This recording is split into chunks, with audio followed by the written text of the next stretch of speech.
Alright, a lot to talk about in this chapter, but first I just want to talk about Rox's official color scheme being revealed. And we're seeing it on the cover of the new Shonen Jump magazine that's coming out this Sunday. And that being said, I can't show an image of it because it hasn't been officially released yet, but I'm sure a lot of you watching this have already seen it, and if you haven't already, if you know where to look, you can easily just find it. But this is what the official color scheme is. Rox has like purplish bluish streaks and white overall hair. He has like red eyes, and his scars, question mark, whatever these are, because they're like purple. So I don't know if they're scars. I guess they are, but I don't know, they're purple. And then it's hard to see it, but like his feather boa, is that what you call it? You know, the thing that Hulk Hogan used to have, that looks like it's gonna be black. And this is fine. So given that Rox looks like this, and given that it seems like Eris doesn't have black hair either, it's like, how does Blackbeard look the way that he does? It is what it is. But anyway, speaking of Rox, we're seeing the last moments of his life in the beginning of this chapter, and it's actually way more significant than I thought it was going to be, because going off of the spoilers, it made it seem like it was very cut and dry. And also let me mention that we're going to be going over a lot more in this video than what we were able to go over in the spoilers that we got earlier in this week. But Rox is laying there after he was defeated by Roger and Garp, and he says, "Is it lifted? The curse? I'm alive. I need to get off this," and then he's interrupted by the Holy Knights walking up, which we'll get into. But Rox is fine here. He says the curse has been lifted, meaning that he is no longer Dami Reversied, and we see, you know, that he is not. So that's reassuring. It means that Dami Reversi can essentially be beaten out of you, I guess. If somebody hits you with enough mass, or I guess enough Conqueror's Hockey with some soul power in it or whatever. It's ambiguous at this point as to what mass exactly means, but it has something to do with Conqueror's Hockey, I guess. I mean, hockey just overcomes everything in the end. That's like what Oda's solution is to all of the antagonistic powers so far. And it seems like Rox was going to just live. Like, he was gonna survive this, which is wild, and it just makes this even more bittersweet. Because, you know, like we see here, the Holy Knights are walking up. It's Garling, Summers, and Maffey. And Rox realizes that, like, yep, I'm pretty much screwed at this point. But Roger and Garp, you guys get out of here. You know, you guys are the ones that should live instead of me. I mean, he doesn't say that literally, but it's like, this is not something that you should die for. But Garling winds up coming up to Rox and just stabs him with his sword.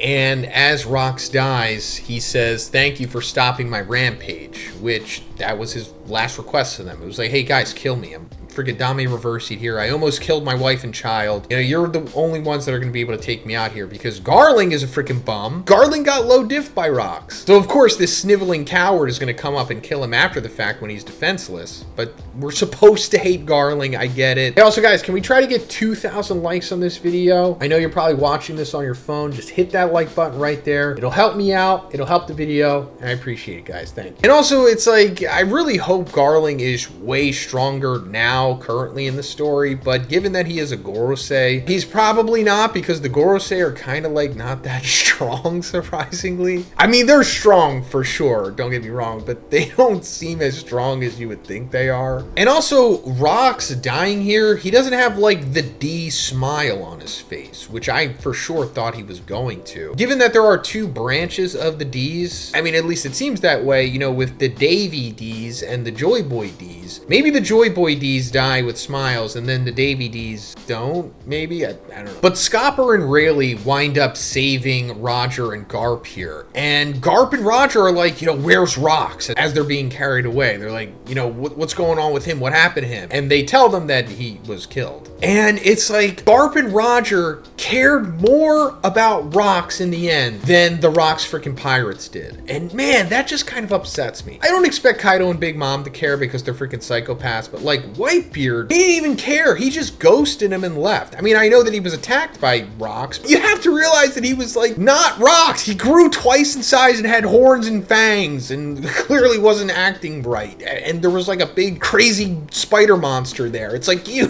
gotta put two and two together here, Whitebeard. And like I also talked about before, if Whitebeard is just too stupid to realize what had happened here, then I at least hope Roger cleared it up to him eventually, because they're going to meet and speak many times over the next 20 years after this. But anyway, God Valley winds up sinking into the ground because of all the destruction, everything that had happened to it. And everyone that was there is able to get off of the island on various ships. And the narrator says, like a stage curtain coming down, the island crumbled and was swallowed by thick fog. This is a summary of the little-known God Valley incident. However, after a brief moment of silence, countless branches and enormous bolts of lightning split the heavens. I think this might be Uranus coming out of the clouds. I mean, I'm just taking a guess here, but don't you just think it's really interesting the way that the narrator says this? It says, however, after a brief moment of silence, countless branching and enormous bolts of lightning split the heavens. So it's happening after the fact, like the ships are already leaving. So I guess that means that this is Uranus, possibly, because we were speculating about that before, because the way that Emu was talking after they were leaving the island was the same way they were talking when they want Lelusia to be destroyed. Now this kind of just seems unnecessary because God Valley was already sinking, so I thought maybe Uranus being used to laser beam it was a little overkill, but maybe they thought it was necessary. And also considering how limited on fuel they are, you know, with the mother flame or whatever else is needed to power Uranus, you think that they would conserve it a little more than having to use it on something that was already destroyed. Maybe they just wanted to make sure that it couldn't even be found underwater or whatever, and made for sure that Rox was dead, like vaporized dead. Because that was another theory that I had in the previous spoilers. It was like, maybe Rox is still alive, because I thought he still would have been Dami Reverse Seed or whatever, because we didn't fully know that it was like knocked out of him or whatever, but I guess Rox is for sure dead now, which, you know, it's unfortunate, and we already paid our respects to the goat, but his will live on through Blackbeard. So I'm, you know, really looking forward to seeing what Blackbeard does, especially coming off of this flashback. But after this point, I'm going to skip around because, you know, a lot happens in this chapter. But then we see like the world kind of reacting to what had happened at God Valley, essentially. Not literally God Valley, but we just see like the newspaper saying that the Rox Pirates have been disbanded. And the narrator also says that obviously the information has been tampered with. Garp is upset with this article, of course, because he doesn't want to take the false credit here. And this is Garp recovering back at Marine HQ, and he's talking to Sengoku the bum here. And Sengoku says, "Stop it, Garp. Obviously, all of this has been covered up with money by the world government. They're a massive organization, and you can't possibly keep track of everything they do. Even if I notice the higher-ups pulling some shady moves, I'll just turn a blind eye." And it's like, wow, Sengoku, you suck even more than I thought you did. And I guess this explains why Garp hasn't been reprimanded for attacking a freaking Gorosei Emu. But at the same time, there could have been other ways to go about this, because first of all, aside from just him attacking Gorosei and Emu, he's a D. So, like, why are you letting him live? And don't just say it's like, oh, because he's so powerful, they need him. They have plenty of powerful Marines. They have freaking Garling. But I guess it's also been way too far into the story for Oda to place credit on Garling or just the Holy Knights in general, because he hadn't built them up at all until, what, the last 30 chapters or so? They weren't even revealed until, like, 2 years ago in the story. So I guess he can't just make that big retcon as to where it's like, yeah, the Holy Knights are known to the world, and Garling is actually the hero. I get it. They're trying to have Garp be the hero and the mascot and the fall guy for all of this stuff coming out of God Valley. So I guess bolster public reception as they have, and to also bolster the resolve of the Marines themselves. Maybe they feel that it would be better than just having a celestial dragon be that. But Garp is angry with Sengoku for having these sentiments, as he should. He's like, that's exactly why I can't stand you, Sengoku. You're always chasing a promotion. And Sengoku's like, ah, shut up. You think yelling from the bottom of a cliff is going to change anything? And Garp's like, if you ever become corrupted, I'll personally kill you myself. And he's like, yeah, well, that's why I'm glad to have a best friend like you. Then he's like, no, seriously, you're not quitting, right, Garp? And Garp's like, no, I've got a lot to protect at the bottom of that cliff. And I like that Garp is saying this. I respect that. And I also even kind of respect what Sengoku is saying. Like, there's no point in yelling at the bottom of the cliff. It's because in his mind, it doesn't matter if you fight back against the corruption of the world government, because there's ultimately nothing that he can really do. Like, he's not strong enough to overthrow them, both physically and politically. So he feels it's just better to fall in line, be a cog in the machine. And Garp kind of has a similar sentiment to that as well without just outright saying it, because him saying I've got a lot to protect at that bottom of the cliff, he's referring to the Marines themselves, because that was his reasoning to Roger as to why he wasn't leaving. These are flawed characters, just the way that Harold is, but at the same time we see what Dragon does, which is Oda acknowledging that Garp and Sengoku are wrong in what they are doing, even though that they feel they are justified. Even though they both realize and acknowledge that they are wrong themselves. So we, the audience, are allowed to be divided on this. Some of us can rationalize with Garp and even Sengoku, I guess. And then some of us can rationalize and side with Dragon, which I am. Because speaking of that, later on in this chapter, we see Garp coming to Dragon's cell. Dragon was in prison because we saw him turn against the Marines with a freaking gun, saying that they have to save the survivors of God Valley here or he's gonna kill them. And this is the first time that we see Garp and Dragon interact in the series. And it's pretty satisfying, to be honest, despite it being so brief. Because Dragon's like, Pops, I'm quitting the Marines. And Dragon's like,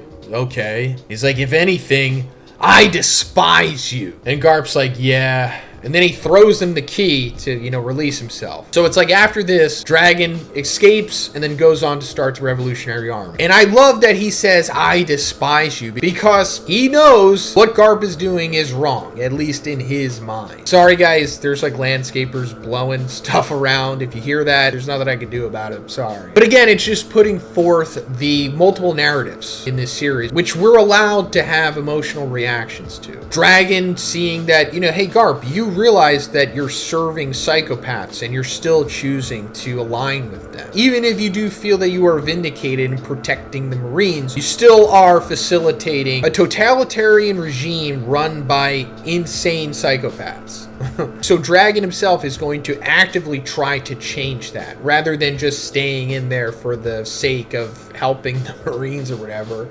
He's trying to make actual tangible change by becoming the Revolutionary Army, which he ultimately does. I mean, we see that they are making some big headwinds now currently in the story. But before this, we see like this flashback within a flashback of one of the times that Rox had went to Elbaf trying to like convince Harold to get on his side. While he's like trying to see him, he winds up seeing Loki instead, because Loki is a stand for Rox, of course. I mean, why wouldn't he be? And he's refusing Loki to join his crew because he's like, I don't let kids on my crew, which is understandable and really hilarious because, Whitebeard and Roger let kids on their crew.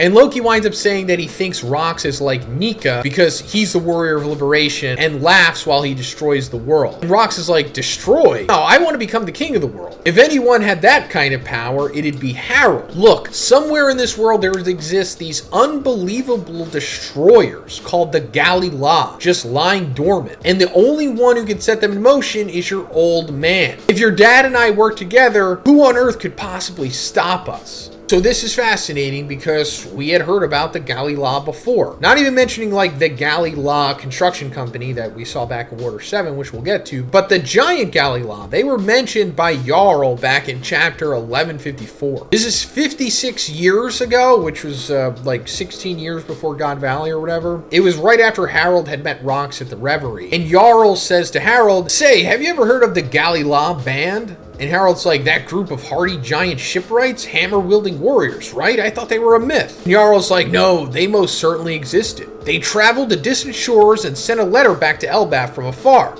It said, we have all been taken prisoner. Can you believe that? Who could have possibly captured 100-strong company of our kind?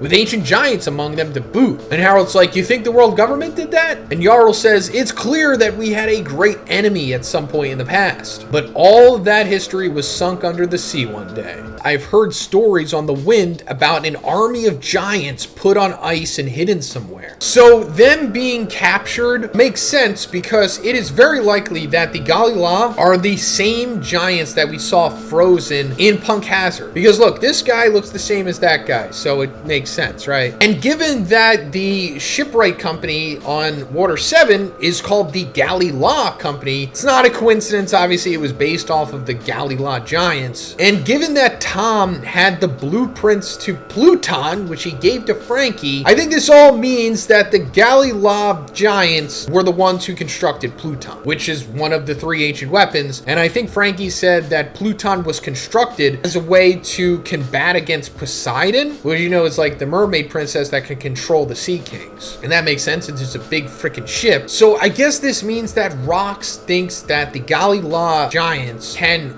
recreate Pluton yet again, because they had the blueprints for them at this time and they existed somewhere in the world, and one way or another, maybe unfreezing them can bring them back to life. I mean, I know that's crazy in our world, but in One Piece it probably makes sense, because if he were to overthrow the world, he would need Pluton to do it, essentially. And I guess that's also going to further parallel to Blackbeard maybe eventually getting Pluton, because Caribou knows that Pluton is underneath Wano. And he is currently with Blackbeard pirates, and he's obviously going to tell Blackbeard that. So they're eventually going to invade Wano and take Pluton. At least I'm thinking that's what's going to happen. So Blackbeard will be fulfilling one of Rox's goals that way. But anyway, coming into the final sequence of this chapter, we see Harold reflecting on Rox's death. And he's like beating down this giant who's like robbing these random humans. He's like, don't you get it? With a huge body like that, you're the ones who created fear toward the giants throughout history. Because of that, they won't trust us, like the world government or the humans. And he's like, I can't afford to disappoint the government. But the real thing that he's upset with is that he didn't help Rox. Because he remembers Rox's discussion with him that they had before God Valley when they were sharing sake. Rox was like, looks like luck isn't on my side, Harold. Help me out. And he's like, I didn't help him. I abandoned my best friend when he begged me for help and I let him die. And I appreciate that Harold is at least calling Rox his best friend here, because it was really up in the air how he truly felt about him for the longest time. But he's like, there's no turning back anymore. I won't forgive the wickedness of giants. You know, just like with Garp and the other characters, Harold is a very flawed character, and it's because he's supposed to be. He's conflicted because he was trying to bring peace to the giants and have them be a part of the world and not have them feared anymore. So that's why he didn't want to help Rox, because if he felt that he was helping Rox, it would make him look like a bad guy to the world government. Now he's like, well, in the end, Rox wound up dying and I regret it. I should have helped him. So what I can ultimately do here is go through with what I planned to do in the first place. And it's like, show the world that Elbaf and the giants are good and peaceful people, and we can rectify our history with everyone. So he winds up going straight up to the world government, or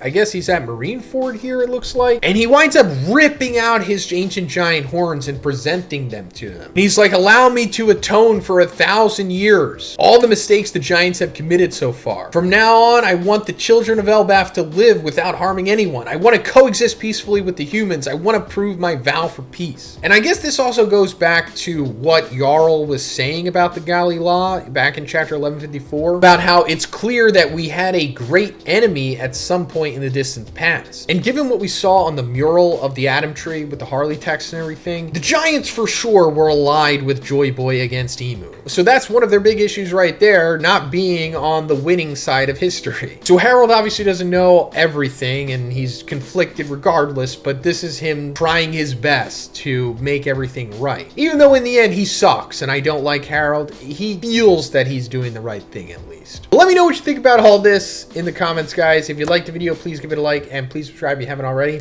Have a great day and I'll see you in the next one.